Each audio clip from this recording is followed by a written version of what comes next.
Good morning, everyone. I'm gonna have to take off the screen sharing. There we go. Good morning, good evening, and good night, as what's his name says, Truman Bergbank. Today we're going to talk about active characters. Is Truman an active character? Maybe he is, maybe he isn't. Do you know? Put it in the chat. Where are you dialing in from, by the way? I always try to figure out where the audience sits. We had registration, with a lot of registrations. In fact, I think over 180, which is a record. We have registrations from Harriet in New York, very exciting. Sandeep is with us. Kuji, we had registrations from Italy again, the UK, India. So yeah, very keen to hear where you all are. Meanwhile, I'm going to set everything up here. I've got a bit of a presentation as per usual. Now, this is all very low res because we need to do with the bandwidth we've got. The replay will be high res. As those who've purchased the Synopsis webinar, which we did last time, 4 weeks ago, you could see on that one that we ended up having pretty nice picture. Actually, same for the website building webinar, which we did 2 weeks ago. So yeah, we do two types of webinars. On the one hand, there's the webinars about writing and screenwriting, and then there's others that are more about creativity in general. And we've done 3 about writing so far. One about adaptation, one about writing synopses, and creating active characters. That's today. Actually, the third one is today. We did 2 on more general topics, one about productivity, how as creatives to remain productive. And 2 weeks ago, we did one on building your own website. We've got all that on the shop, the little shop of webinars. The link I'll give you. Actually, can you give you a link here? This is the link for those that are interested to catch up on anything they might have missed out on. At the end of this webinar, I'll give you a link to a $9 offer for last time's webinar, which is now back to $39 if you look at the shop. So as long as you guys keep joining, here are the deals to be done. In fact, the replay of this is completely free. And I also have a download for you that will be emailed to you. Those who book or pre-order the ebook, they can download our worksheet immediately. The others get it in the email in the next few days. It might be today if I find the time. All right, I think I'm almost ready to share my screen with you. Oh, now let's do a little bit of an introduction of where this all comes from, because today's topic to me is very important. It's very close to my heart because it's something that I don't see many other screenwriting teachers and lecturers cover in that level of simplicity, because it is really simple what I'm going to say. It's just a matter of getting your head around it. My students will always come across that approach in the various classes, no matter what the topic. I see we've got someone from Dallas, and I still haven't figured out how to pronounce that name. You've got to spell it phonetically so I can give it a go. Teague? Is it Teague? I don't know. Spell it out in the chat, and we'll have a look. By the way, the chat also survives the replay. I love that. So we've got time afterwards to read everything we missed on chat. There'll be questions at the end. I may not be able to keep an eye on all the questions, but we've got David. We've got David here, David Bradbury, who's helping out. He's one of the co-organizers. He will be duly taking down your questions, and if I don't answer them at the end of this session, then I'll make an attempt to do that in the ebook. Good. Yeah, Stony Creek, Queensland, Perth, the other side of this continent. We've got Coolangatta, Haberfield, Cronulla, Gold Coast, Adelaide, yet another area. So yeah, it's a good representation of the Australian continent. Like that. Good, let's get into it. I think we've got a few members of the Writers Guild online as well, and I basically promise that I'm going to give you one approach that can deal with 3 types of issues that we see in a lot of screenplays, and particularly in Australian screenplays. I wrote an article about that, and I'll link to that in the ebook. The first issue is poor premise, or just a concept that does not work for the screen, that does not reach the audience you need to recoup the cost of the film that you want to make. So, and I noticed that Anna is dialing in from Manila in the Philippines. Welcome, Anna.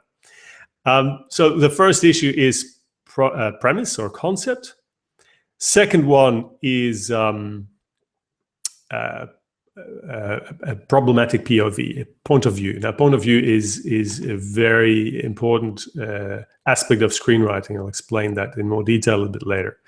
Let's go to the keynote presentation, and we can follow it from there. Okay, let's see if I can find that here. Yeah, got it. So we've done all that. I still need to figure out how to swap between slides. Anyway, the 3 problems. So let's have a look at this logline. It's a logline, or at least a summary of a story that's posted on IMDb for an Australian film. A mystic-infused love story that follows a young couple's journey to India to collect their adopted baby. Now, the film didn't work, and you would have probably been able to tell from this summary that there was a risk. This is a poor premise, and we can tell from this summary that there's something not quite all right with the setup, with the concept. And I'll give you a diagnostic tool to look at that. And once you can write log lines, this diagnostic tool uses the log line to see if the components are there to make it work. So poor premise. Now, look at this one. We looked at Nightcrawler when we had our webinar about Synopsis a few weeks back. And this is the summary you find on IMDb of Nightcrawler. When Louis Bloom, a driven man desperate for work, muscles into the world of LA crime journalism, he blurs the line between observer and participant to become the star of his own story. This is cinematic right there in that one sentence. There's a number of aspects of this sentence that make it cinematic. First of all, I'd say the character Louis Bloom, the fact that he's a driven man. We'll come back to that when we talk about character, but driven indicates willpower, and that's critical. If you want a cinematic character, you need a character with willpower. Even if other aspects of your concept are weak, even if your screenplay is not delivering on the concept, as long as you have a character who's absolutely obsessive and driven, you will find an audience who will love that character. And I'll give you an example later in the webinar. Now, this is a shot from Sicario, and I've debated Sicario over the past few months. I love the film. A lot of people hated it. There was a lot of confusion about who's the main character. Now, this shot, this screenshot, looks like an active character. It looks like we've got a character here who's on the case. So there shouldn't be a problem with that. Now, that's not how we usually see her. In fact, some people say that Emily Blunt's, or Kate Macer in the character's name in Sicario, is a passive protagonist. A little bit like Ellen Page, the character of Ellen Page. She's not a protagonist in Inception, but she is what we call an exposition character. And in that respect, she doesn't have to act. She just has to ask questions. And that's exactly what Kate Macer's character does in Sicario. So this is a more representative shot as, Kate Macer, the character in Sicario. She's not doing much. She's the, almost a victim of the circumstance. She's observing what's going on around her. Some may say she's a passive protagonist. I said I love the film, but that happens, and we need to be okay with that. Sometimes there are films that don't work for a large part of the audience that we love, but we need to understand why they don't work for others. And I think the confusion in Sicario about who is that main character is a key aspect of what makes that film work or not. Here is another screenshot. I don't know whether any of you have seen this film. Do you recognize it? It's an indie film, fairly low budget. with a character who you would not naturally empathize with. She is, and I would almost compare her to a film I'll be talking about later, an Australian film called Somersault, where the character does things that you wonder whether she is, sane of mind. This is Kumiko. Kumiko, or the treasure hunter. Her character is possibly not the type of person you would want to be. So in other words, the character is not necessarily aspirational. We don't aspire to be like her. But she has an enormous willpower. She knows where the treasure is, and she goes for it. I wanted to show you a clip, but because of the technology we use, YouTube checks the copyright content, and therefore we can only really use YouTube videos that are approved. I'll have one later on. So Kumiko, although she may not be main character for a mainstream film in the sense that she's not as how would I say? She's not as sane as you would want to be. She goes for a treasure she sees in a movie. Okay, that's maybe not something that you would go for. But on the other hand, she's extremely obsessive, and that's what glues us to the screen. There's another. I mentioned the problematic POV from Sicario. What does that mean? We have a character that we see the film through. We call that a POV character, point of view character. Most of the time, that's also the main character. When the POV is not clear, and there are scenes in which we feel that we're empathizing more with the POV character than the main character, which I would argue is the case in Sicario, because ultimately Benicio del Toro does the main action in the third act, and therefore, by my definitions, he is the main character. So the point of view in most of the film is Kate Macer's. Now, she has a transformation, and that makes the film interesting. It is, to a degree, similar to The Shawshank Redemption, where one character is more active than the other, but the less active character has the transformation. Now, Shawshank is a huge hit within the film industry, but didn't do the business that you might have expected. So check out Box Office Mojo. So we need to be aware of all that. So if the point of view is clear, it'd be much easier to get your audience to follow the story. So here are the three issues that we're dealing with: the poor premise, the concept that doesn't really work, the problematic POV, and there's an icon missing. Sorry about that. It should have been an I. And the passive protagonist. These are, in my view, the most common issues with films that don't work.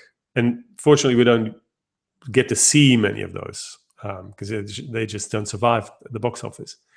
Some don't even get made. The scripts have these issues, and that's intercepted in the production or development process. Now, I'm going to give you a tool.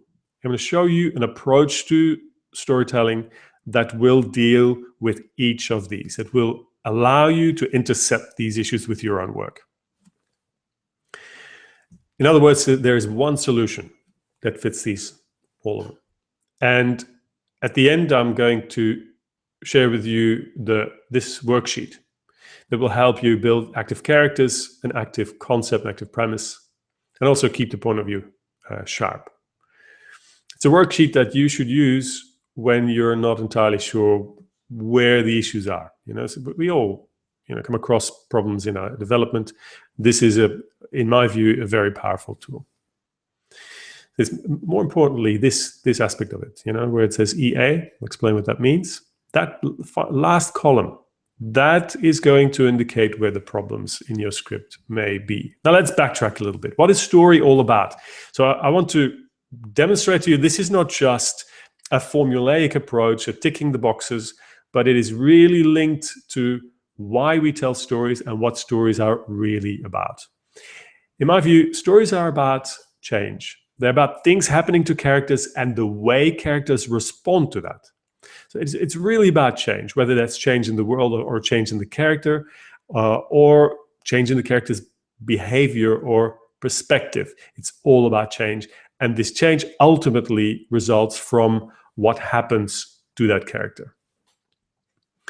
The next slide is the key slide in this presentation. We're only 15 minutes in, and it may be a shorter presentation than we'd expected, but this is how simple it is. You afterwards, you need to go back, take it in, apply it, and see if you can, you can use this to resolve issues. So stories are about change, about things happening to characters and then characters responding to that, which is very much what we come across in our everyday lives. Look at what keeps you busy in your life. What changes your emotions? Where do you get emotions?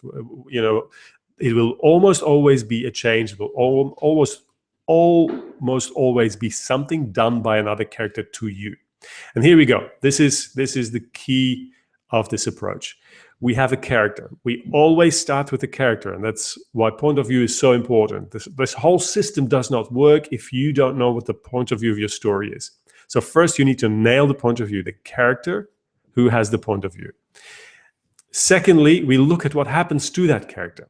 We look at the events that happen to that character, and after that we look at what actions the character takes. This is what stories are about. This is what you read in a good synopsis. So now I want to see if you're still all with me. All right. So I've explained the components that make up this this model or this theory. I just want to make sure that up to this point you're all with me still. And I see we've got 80 people in the room, which is pretty good. So all with me still? One character. You first need to nail the character. Then we look at the events that happen to that character, not what that character does, because that is the actions. That's the third part. So what that character does in response to these events. All right. So let's now go to character again. We've talked about Nightcrawler. I'm going to refer to that film again because you may even have the synopsis, and we'll use that synopsis if you've downloaded it. Good, you're all with me still. Happy to see that.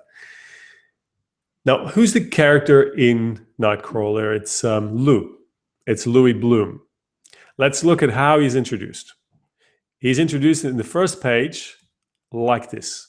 We see him, Lou's mid-20s, pure primal id. If there's music in its head, disconnected, feral, driven by dollar signs and a dream of some imagined Eden. Now, the keywords here are driven and dollar signs, and he has a dream. So he wants to go somewhere. He's got a clear goal. That is the ultimate cinematic character. See if that applies to your character. Now, Kumiko, even though it's a small independent film, Kumiko is still driven by the treasure, the dream of the treasure that she travels to from Japan to America. Great characters go for their goals. They go for their dreams. They're driven, they're obsessive, they have tremendous willpower. Now, in order for characters to act, in order for them to have something to go for, something needs to happen to them. All right. And that is exactly what brings us to the events. So the events kick the characters into action. They're critically important, and they are, in my view, what is very much underestimated, underemphasized in screenwriting theory. The events that motivate the action, the events that make characters active. Let's have a look at another one. And the event for what movie is this? Let's have a look, see if you recognize it. All right, though, that's where we're at. Mark Watney, Stranded on Mars. It's an easy one, isn't it? It's a giveaway. I have no way to contact the Hermes. See above regarding main communications antenna broke and stuck into my stomach. And even if I could, it's not linked. They could just turn around and get me anyway. I have no way to contact Earth. Now, that's an event. That's a very clear event. It is the event that kicks off the story. It's the event that kicks Mark into action. If you want a cinematic concept, you need a clear event that happens to the main character, the character that you've set up as your main character. And ideally also the character that we experience the story through, the POV character.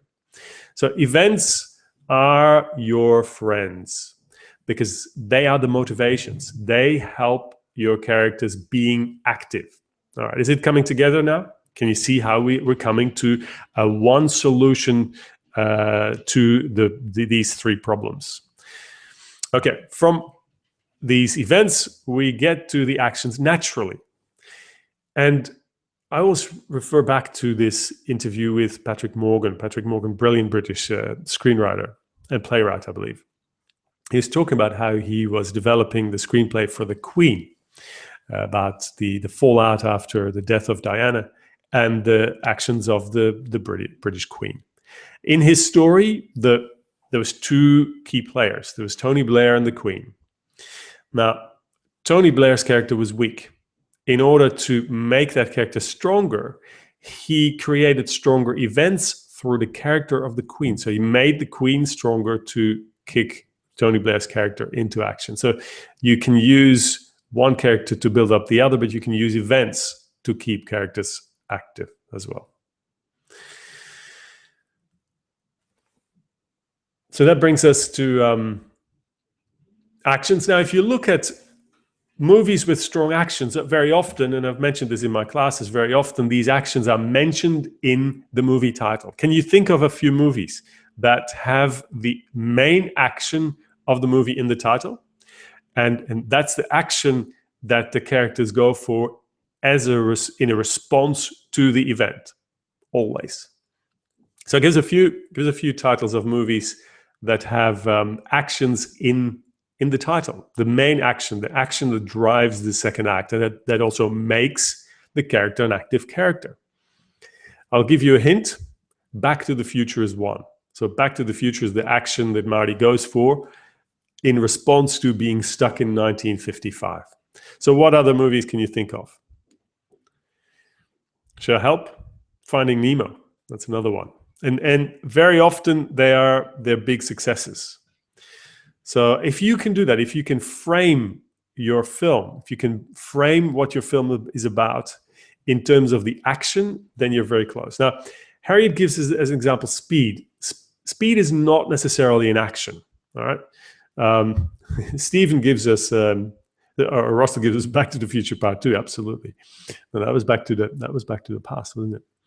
Armageddon, Castaway. Actions are very clear. Armageddon is a wonderful example because it's so simple, but it doesn't have the action in the title. Saving Private Ryan is a brilliant example. Thanks, Harriet. And Desperately Seeking Susan, In Search for Spock, fantastic. Fast and Furious, Alan, I think you need to go back to the drawing board. Saving Amy, Alan, I think you mean Chasing Amy. That's a great early Weinstein Brothers movie with Seven Samurai, Run Lola Run, yeah, good one. Give us a few others. What else have you got? Yeah, you will notice that my presentation is 30 seconds after you guys typing. That's just how it works. I'm sorry about that.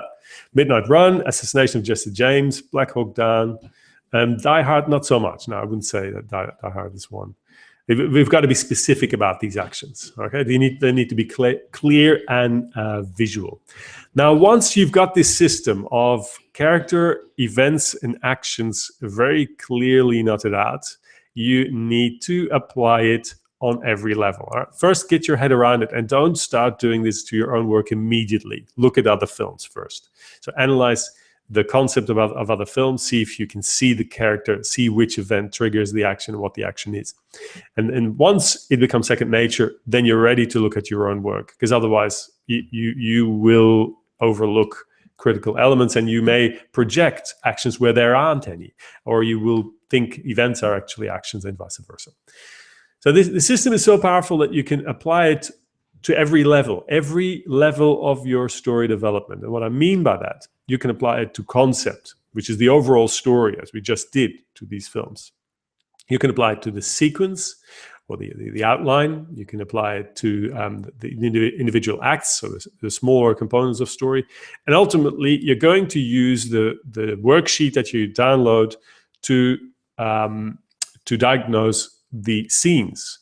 The individual scenes, but also the scenes within the story.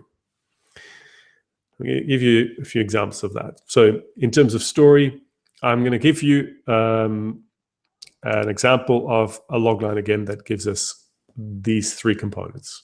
A medical engineer struggles to return to Earth after debris crashes into the space shuttle, leaving her drifting alone in space. You recognize that one, have you? Good. So we've got the character, a medical engineer. So the whole story is experienced through her point of view. It's a hugely successful film. And I think the fact that it was so simple had something to do with it.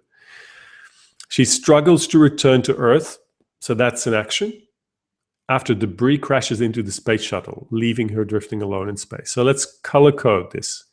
So the action is now in red and the event is in blue. Okay, so that we take the point of view of the main character, the medical engineer. She struggles to return to Earth. That's the action that results from the event of debris crashing into the space shuttle. Or it's not a space shuttle. I think it's a space station rather. And that leaves her drifting alone into space, which is more of a situation.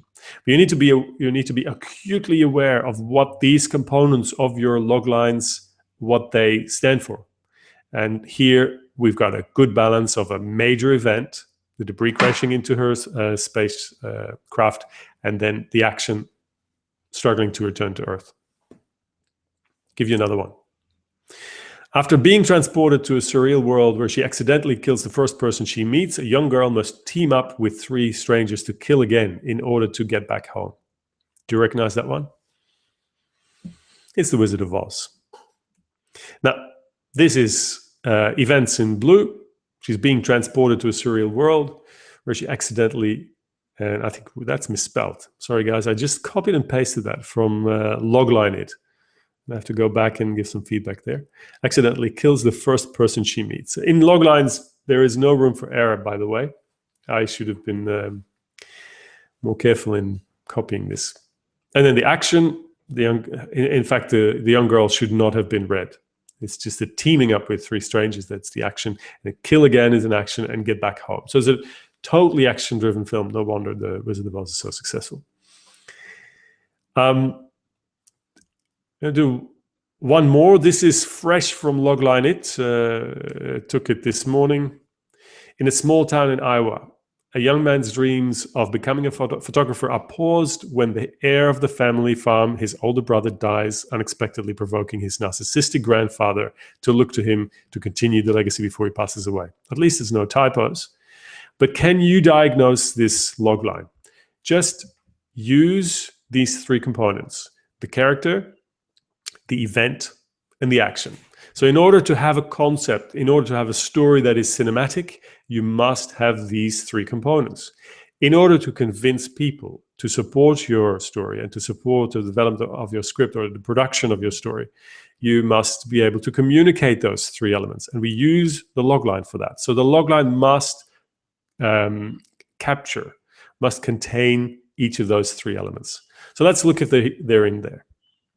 First, we look for the character. A young man. Now that's very poor. That's very vague. So I don't see a driven, obsessive character here. I don't see the willpower yet. We'll see. Young man is too vague for a logline. Now this character has dreams of becoming a photographer. So there's some general vague goal. Now these dreams are paused when the heir of the family farm, his older brother, dies. That's clearly an event. So we've got an event. It could be a strong event, the death of his brother. He dies, unexpectedly provoking his narcissistic grandfather to look to him to continue the legacy before he passes away. Now think about that. We're in the point of view of the young man, and I'm going to read it again. I want you to figure out whether we've got an event or an action here. So the young man's dreams of becoming a photographer are paused when the heir of the family farm, his older brother, dies. Event. Unexpectedly provoking his narcissistic grandfather to look to him to continue the legacy before he passes away. So who becomes active here? The grandfather. The grandfather has a goal. The grandfather looks to him and maybe coerces him into continuing the legacy, whatever that may mean. I have no idea. It's very vague. It's another event. This story concept has 0 action. So if we color code it, there's no action in there. I can guarantee you that this will not work. If this is an accurate representation of what this story is going to be, there's nothing in there. There's no story. We only have an event, and we have a passive young man who dreams of becoming a photographer. So right there, our tool has diagnosed this logline as one for a poor concept. Now, I'm going to show you how you can diagnose on the sequence level, or on the sequences as written down in a step outline or a treatment, or in our case, a synopsis. We learned how to write a synopsis, and you remember this one from a few weeks ago. We were talking about character names in the synopsis. This is the synopsis for Nightcrawler again. I'm going to color code the events. So I've gone through the synopsis as you can see it here, and I've color coded each event in this summary. And this is what it looks like. So there's a fairly good distribution of events throughout the story. You see, things haven't quite worked out for Louis. He sees a gruesome accident. He overhears a phone call. He meets with Nina, and she explains to him what she needs. His fellow worker Rick makes a mistake. They arrive too late as a result. Nina uses the footage. Nina rejects him. These are all events happening to Lou. Loader beats Lou to a stabbing accident. Loader chokes on his own blood. This is witnessed by Lou. Lou and Rick happen upon an armed break-in. It's a big event. Lou sees two men fleeing. One victim is gasping for breath. He witnesses that. He gets exactly what he asked for. That's an event. Police question him. It's a big event. The killers in the third act, they show up, start shooting. The cops respond. One killer gets away. All these events happen witnessed by Lou. So these are not actions. These are all events. Rick is shot dead by the killer. Rick is dying. Lou was witnessing, rather. And finally, when interrogated, Lou remains unmoved. So he's being interrogated. That's an event. And then he's let free to walk. These are all events. And they're significant events. They're cinematic events. So we would expect for a film to work there to be responses to these events. So we need to see actions. I've done the same for the action. I've color-coded the synopsis, and this is what it looks like when you color-code all actions in the synopsis red. Doesn't it look like an equal amount? To me, there's again a very good distribution of actions throughout the story. So Louis Bloom struggles to make a living. He can't get a job. So he's trying to get a job. He steals and pawns. He cuts fences. He sells these fences as scrap. He pawns a stolen bike. He swaps it for a camcorder. He races to incidents in the area. He films. He drives like a maniac. Now, when you say he's furious, you can say that happens to him because that's an emotion and you can't control that. Agreed, that's an event in that respect. But in the film, Lou shows his fury. He communicates his fury to Rick, and that becomes an action. So there may be some ambiguity here in the synopsis. If you were to watch the film, you'd see that it is effectively an action. Lou manipulates images and so forth. These are all relevant actions. These are, I often say, compelling actions. For film, you need compelling actions, not just any action. Same for events. You don't need just any event. You need compelling events. You need major events. Otherwise, they are non-events. If events don't have a response in action, they are non-events. And you don't write them in your screenplay, not in your second draft or third draft. They may go into the first draft. They may go into your vomit draft. But at some point, you need to review it, do the diagnosis, run through it, analyze, and make sure that every significant event has a corresponding action. Maybe not immediately, but somewhere in the story. And vice versa. Any significant action must have an event that triggers it. Otherwise, the action is unmotivated. This is exactly how the system works. And this is exactly how life works. You don't do anything that is not motivated, that does not have anything prior to it that explains why you do that action, or you are insane. And we don't want that sort of character as main characters because people don't empathize with them. They don't identify with them usually. All right, there are exceptions. There are always exceptions. There's always 1 in 1,000, and then that's the film that screenwriters want to use as an example. All right, let's have a look at the mix of both. The events and actions together give us this. I think that's a pretty good distribution again. It's a pretty good equilibrium between events and actions. So can you do that for your synopsis? Write a one-pager, look at what are significant events, color code them, do the same for your actions, and you may be surprised. Good, so this was for the mid-level. We had story, we had sequence. Now let's look at the scene. And this is where you're going to use the worksheet. And I'll explain how this works. It's pretty self-explanatory. On the left-hand side, you number your scene. In the worksheet you download, I've actually made it a form PDF so you can type straight into the PDF. How good is that? And I made it black and white so you can print it without using your colors of your printer. I think of everything. It's all for you there for free. So you put the number of the scene on the left-hand side. Then you mark whose point of view the scene is. Now think about that before you do it impulsively. And my students, they'll get it because I spent a whole day on point of view. It's not easy matter, all right? The point of view is the character through whose eyes we see the scene, the character through whose eyes we see the story. It's the character usually whose emotions we share more than any other. The point of view usually, 90% of successful films, probably 95%, is that of the main character. When the main character is in the scene, we should be looking at the scene from the point of view of that main character. And you write the name of that character right there as the point of view. And then from the point of view of that character, you write the summary. You write the summary of that scene in one line. And then you indicate whether we've got an event or an action, an E or an A. Okay.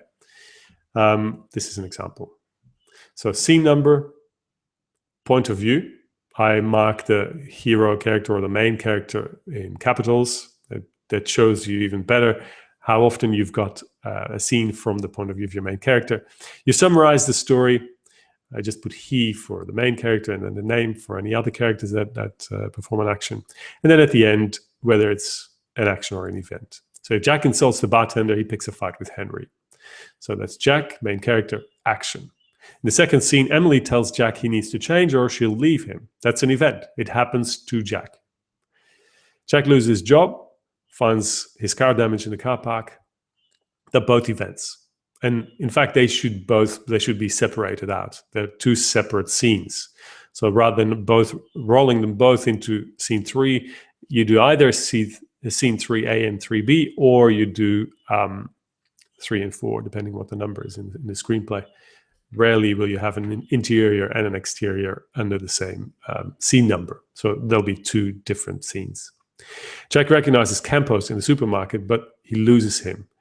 That's one scene, and it's an event. All right. Jack doesn't react to that. That's an important event in the story. Jack hasn't reacted to that. Now, in the first act, you'll find that there may be more events than actions, because the first act is all about the change that happens to the character. The second act is more about acting, and the third act is all about action. So the 5th scene in this example is from the point of view of Semper. He sends Ben and Campos out to bring Jack in. This is an action from the point of view of Semper. Now, you could choose, and pay attention here because this is relevant, you could choose to write this entire sheet from the point of view of your main character, in which case this would not be an action, it would be an event. I'll say that again. So scene 5 here, the point of view is Semper. So Semper sends Ben and Campos out to bring Jack in. So that's an action by Semper. Now Jack's not in the scene, so it's very hard to mark that as an action by Jack. You could say it's an event to Jack, but that will only play out later. It's a relevant scene for the story of Jack because you cannot cut it out. It has an impact on what's going to happen to Jack. And then a final example, scene 6, Jack steals the neighbor's car and drives off. That's a clean action. All right, so that's how you can use this form. Now let's try something. I'm going to run a clip from the movie again, The Big Short, and see whether we've got to do with actions or events. All right, so I'm going to play. It's about a 3-minute clip from The Big Short, and I want you to figure out whether we've got actions or events in this scene. Okay, so there may be a short time to transition into the clip. If you lose me, just reconnect. There'll be a button at the bottom of your screen that says reconnect. All right, let's go.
All right, and we should be back. Are we back? I can't hear anything yet, although there's quite a bit of noise outside. Sorry about that. Why is it that I can't hear? Let's see what's going on. I see. I don't have my. You know how I've got two headphones? Someone picked up on that. I think it was Mac, so that I was using two sets of headphones. Now, did you notice where's the action, where's the events? So from the Ryan Gosling's character's perspective, what have we got here? Do we have actions or events? See if I can see that in the responses in the chat room. Yes.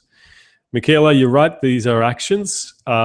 Each response from the panel that he's speaking with could be seen as an event, but most of this scene is action.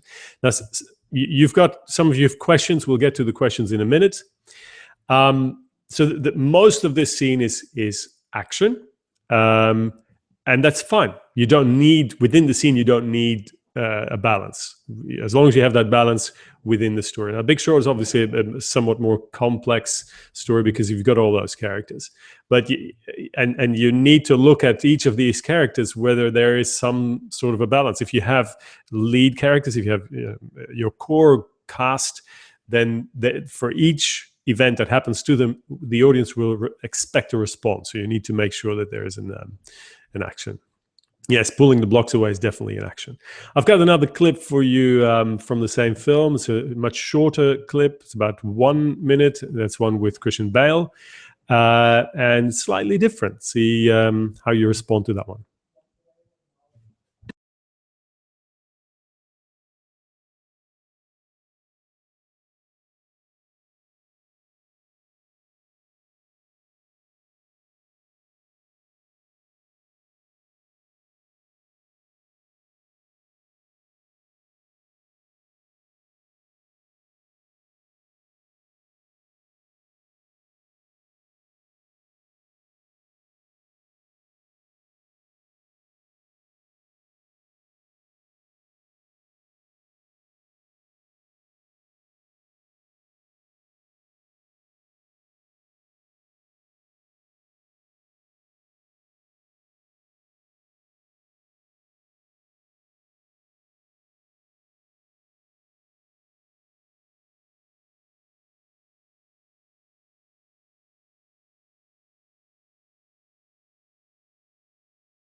Okay, and we're back.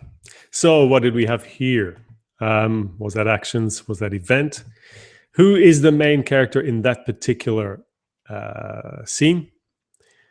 It's Christian Bale's character. Was he acting or was he responding to events?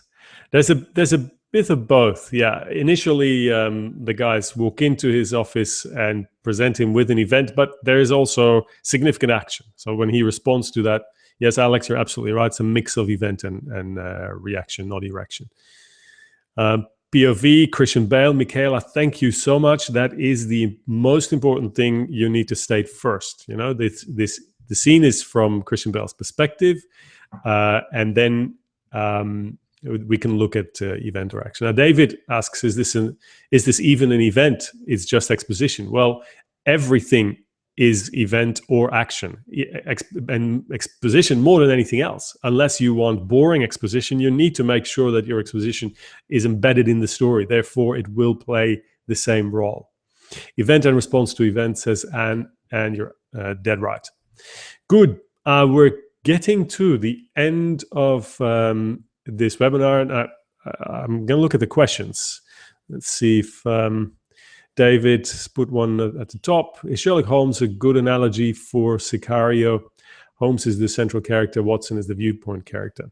I think in the novels, you're absolutely right. In the movie, I don't know. I need to watch it again. It makes sense. But at the same time, I would expect Holmes to also be an important point of view character. So, yeah, as I said, I need to analyze that. I don't have a good answer to that. All right, any other questions?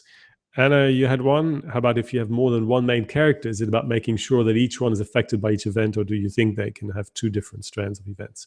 When you have more than one main character, I joked last weekend at the story series, then you need to have at least 5 released successful movies in theaters, because it's very, very, very, very different and very, very, very difficult to make that work. So, but you're right. Yes, one character's action must then be an event to the other, and vice versa. But it becomes nightmarish as a beginning screenwriter to look at that and make it work. If you have any questions, please mark them as a question. It makes it so much easier to pick them from the stream of chats here, chat messages. All right, so while I wait for your questions, let's give you the opportunity to not miss out on anything that may be coming up next. What I mean by that is some of you have figured out how to register for all of the webinars. I only figured that out yesterday. So when you register, there is an opportunity to register for each of the upcoming webinars, or at least be invited to them. And that's that button there. So next time, when you register for, say, the one about loglines or presentations, which is next coming up, when you register, push that button and you will not miss out on any in the future. Also, don't forget that you get the webinars all for free. You get the replays of the webinars for free. So if you can't make it, do make sure you register so you get the replay for $0. Now, if you were to miss any and you haven't registered, you can always find a link in my little shop of webinars, and that looks like this these days. So we got all 5 webinars there now. And you see the price may go up to $39 US at some stage. If you pre-buy the ebook for today's session, you only pay $9. So no $39, but only $9. I'm going to put a link up there, and this is the worksheet. You'll get the worksheet obviously included, and you get that for free in the email as well. But what I wanted to show you is if you were to pre-buy the ebook, today's ebook, then you can do that today at a discounted price. So it's only $9 instead of the $39 that it will be. And there's a link there, so you can do that straight away for the next 15 minutes. And I'll also give you the opportunity to, this is the synopsis pack. I'm sorry about that. I'll do the today's one after this. So if you missed the synopsis webinar 4 weeks ago, here's your opportunity to get all that for only $9. Good, questions are coming in. Let's have a look. Ian, this should work at the macro level. The main character should change action in response to the main event. Great question. Now, when you say change may be a change in their behavior, as in their psychology. So they need to act for us to see the change. All right, so that makes sense. If you have a hero's journey, you want a character whose psychology changes, whose views, perspective on the world changes, and we can only see that from their behavior. That's how psychology works. So that behavior will show us the change, and that behavior is the action. And that action is always in response to an event. Now, it gets a little bit more tricky in that in the beginning of the film, you have the inciting incident. Character responds to, in fact, I'm going to bring the camera back. So that in the beginning of the film, the character will respond to the inciting incident in a particular way, and that will show if the character is flawed or dysfunctional in any way. In the third act, we see another action in response to a similar event, an event that again tests the psychology of the character, and we should see that there is a change in the way they respond. Stephen asks, can events be backstory matters that are not revealed until a flashback later?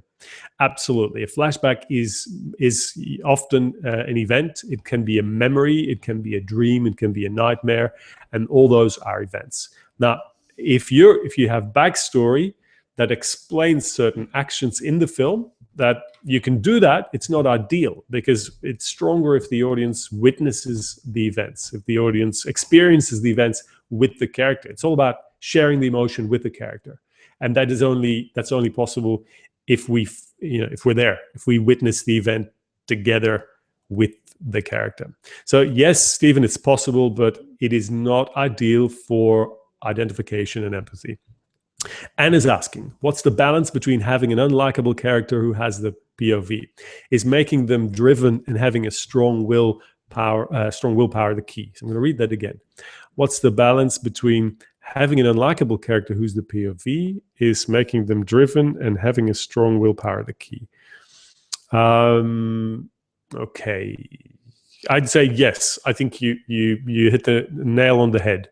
You can certainly have an unlikable character, and in that respect, many characters who need to go through transformation have certain aspects that are not likable. We want them to change. If they have the POV, you want them to be obsessive. So we want to know the outcome of their actions. So often also when you have not just dysfunctional, but an immoral character, they do things that we can't agree with. There is a certain aspirational element where they have the freedom to do those things. So strong willpower is definitely the key. If you don't give your audience any other way out and you lock them into the point of view of that main character, it'll also be easier to identify with that character. So point of view is pretty powerful. Okay, that's I've got a question still from Simon. That's the last one, and then we're going to wrap up. Passive protagonist, Charlie and the Chocolate Factory. In Charlie, he has the bulk of the screen time, but Wonka calls more of the shots. Does this work? Great example. Here we need to go back to our adaptation webinar. Adaptations in a way are exceptions because they are hugely successful origin works. In this case, the Roald Dahl kids novel, and it is, in a way, it is not cinematic. And it'd be interesting to open a debate about the various adaptations of that book. I think we sometimes sense that Charlie is passive indeed, and that Wonka is far more active. Does it work as an original? I don't think it would work. I think in this it does work because we watched that film because we've read the book, and I think a lot of people will agree that some of those adaptations are not so successful. Clive says characters don't always have to start off as driven, especially in horror thrillers, but they must become driven during the story. It's true, and there are certain genres where you want the character to be, a little useless, so to speak. Shelley says, what comedy film do you think has all the elements? Groundhog Day is always my example. Groundhog Day has a very clear, strong character with a flaw and a very specific goal. The event is a major event. He's stuck in time. And the action is he's doing whatever he can to get out of there. And he has a second goal to get the girl, and he's obsessive in that. If you look at all the things he does to get the girl, he's pretty driven there. Good. All right. Let's wrap up. I still have the other link, which is for the pre-buys. Let me see where I did. Oh, yeah, we're going to look at the upcoming webinars first. Let's do that. So upcoming webinars, 12 March, how to become a pitching machine. This is useful not for writers, just writers and screenwriters, but anyone having to sell something. Become a pitching machine. It is about live presentations.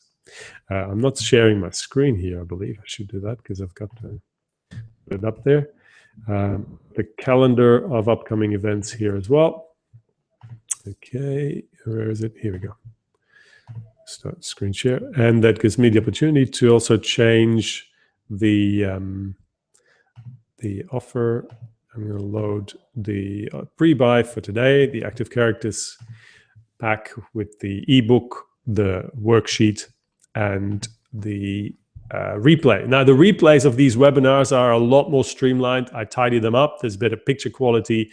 There's better audio. I noticed that my microphone was not set up properly while I was listening to the clip.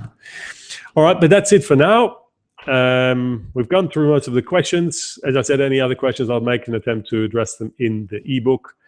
And we'll be back in 2 weeks with the presentation webinar. All right, thanks for joining all, and hoping to see you then. Bye.